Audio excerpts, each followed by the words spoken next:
Great question coming from Pam. She wants to know about the commercials. Yeah, good one. Will there be advertising on air? How long will the longest ad break be? And how frequent? And will every show be sponsored? So no ad breaks at all.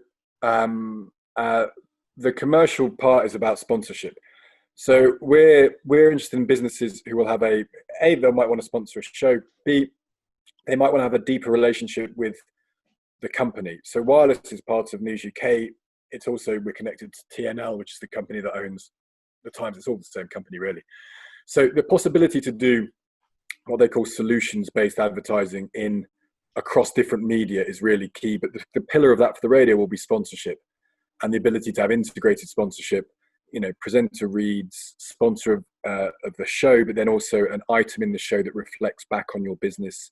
So if your business is particularly interested in I don't know, conservation or that type of thing, you could have sponsor a show, but also have an item in the show that touches upon conservation.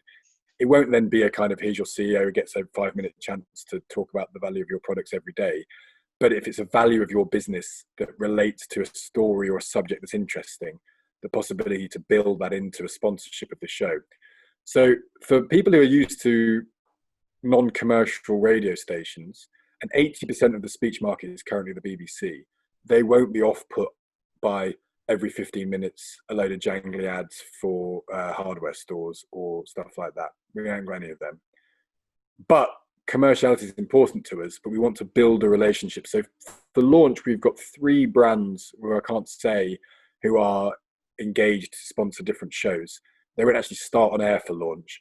But I also think that the big shows, I think we want to establish them as shows, and then the opportunity to partner really with an organisation.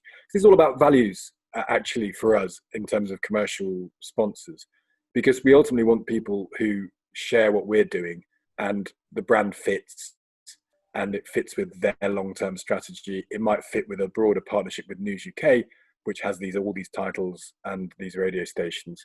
The opportunity to do something quite significant with brands that kind of want to be associated with us. I do feel that we're going to be quite a safe place for brands. I think we're a nice place for brands. I think we are starting with an intent. You know, we are trying ultimately to create a station that will draw people in to buy our own products. You know, that's quite important. So you can feel safe that we're not going to do anything that damages that, because it's against our self-interest anyway.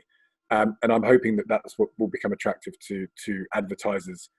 Not for it to buy a 30-second spot, but to have a slightly longer term relationship with us.